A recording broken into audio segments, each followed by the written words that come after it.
Today we're going to be demonstrating a very basic and essential feature of PhysLogger, that is the LivePlot. For that we are going to be modeling the response of a thermistor using a PhysLogger.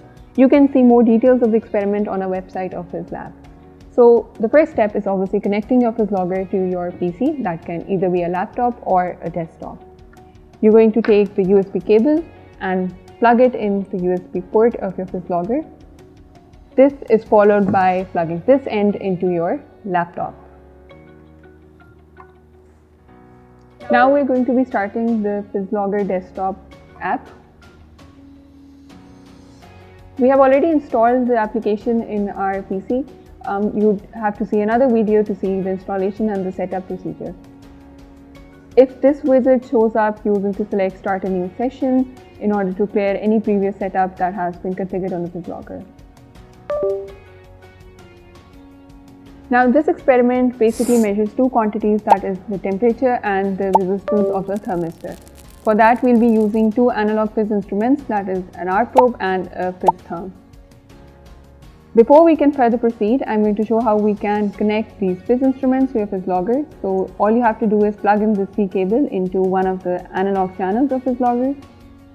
So I'm plugging the R probe into the channel A of PhysLogger, and we're going to be connecting PhysTherm to this channel B of PhysLogger. Once that's done, you'll be able to see red LEDs lit up on the phys instruments that show that the connection has been made. To start measuring, all you need to do is click on Measure and configure the quantities which you will be measuring in this particular setup. In this case, that's resistance and that's temperature. So you'll click on resistance, you'll select the range of the R probe, and you'll be selecting the channel to which your R probe has been plugged into, which in our case is channel A. That would set up your R probe in a few simple steps. You can ignore these notifications which basically show the background process that PhysLogger is conducting. The next step will be configuring our PhysTherm. For that we're going to be selecting the quantity, that is the temperature. Once you have done that, you need to select the range and resolution which is desired in a particular setup or a demonstration. And in this case, that will be minus 260 degrees Celsius to 200 degrees Celsius and a resolution of 1 degree Celsius. The second step will be selecting the channel to which your PhysTherm has been connected to. And in this case, it is channel B, so we'll select that and we're going to proceed further. Now, PhysLogger might ask you that whether you need to start plotting on a LivePlot right away or you'd need to just record the quantities. So in our case, we're going to proceed with making a LivePlot now. This option lets you select the layout of the quantities which are going to be plotted on the workspace.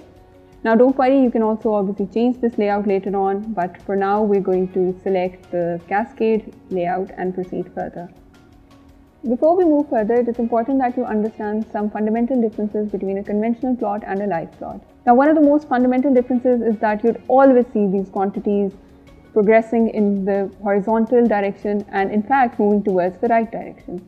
This is because it is obviously being plotted against time, and time is constantly changing. In fact, it's constantly increasing, and that is why you'd see these plots moving or in fact rushing towards this right direction. Now another interesting aspect that you may notice about the LivePlots is how perfectly it always appears to fit within your screens. This is made possible due to a very important feature of PhysLogger that we call auto-scaling. Auto-scaling means that your y-axis is constantly and automatically adjusting itself in order to accommodate all the data. Now you could also choose to switch off the auto-scaling and be able to manually span, zoom in or zoom out along the axis. You could also choose to switch off the auto-scrolling of your x-axis, that is the time axis, and pan across it at your own pace. A second important difference is the noise or the fluctuation. Now somebody may point out that, oh, maybe there's something wrong in your setup, or maybe your readings have a lot of fluctuations, so they're not being properly plotted. However, this fluctuation is in fact part of the natural phenomena. It may show the errors in your wires, the basic uncertainties which exist in any other quantity that you may be measuring. In fact, there's no need to worry, because once you closely look, you'll be able to see that the fluctuation is not even any greater than 1 degree or 2 degrees Celsius. Now, a LivePlot also allows you to squeeze or expand data on either of the two axes. You could choose to zoom in and zoom out on the horizontal axis, which is the time axis in our case, or the vertical axis, that is the temperature. I'm going to show you how you could zoom in on the horizontal axis. All you need to do is click on the axis, press and hold the left mouse button, and move across with your mouse. As you can see, we are zooming in to our data values, and if I was to move my mouse in the opposite direction, it would simply zoom out and would show me the entire data as a bird eye view. Now let's move on to our experiment, in which we are going to be measuring the temperature and resistance of a thermistor. Now I know that for this experiment, I do not need a very high sampling frequency. So before I proceed further, I'm going to click over here, which is the Quantities panel. This is going to open all of the soft as well as any other quantities that have been configured in our PhysLogger desktop. Next, you're going to click on Time, and from over here you can adjust your sampling frequency to match a particular application.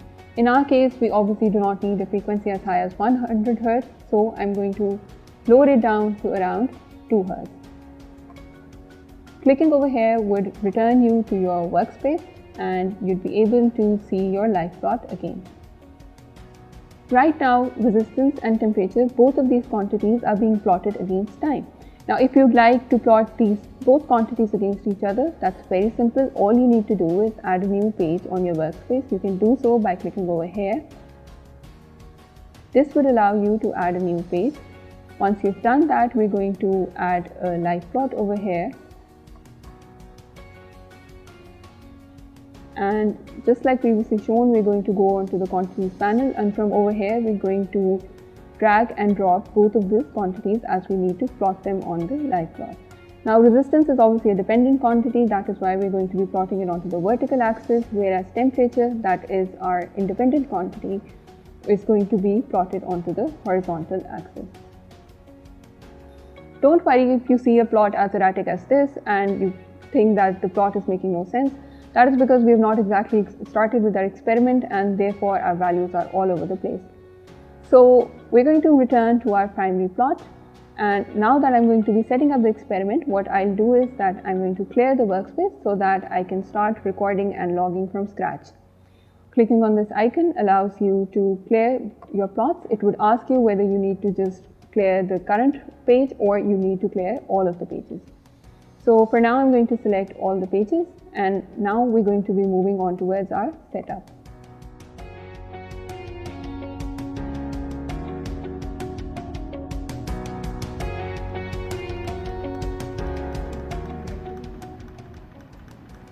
Now that the experiment has been started, you can see both the resistance and the temperature values changing with time.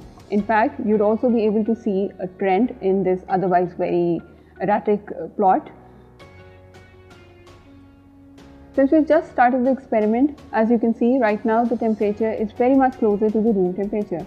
In order to reach some significant results, it is important that we let the experiment run for some time. So we're just going to fast forward it right now, and we'll show you the plot after some time.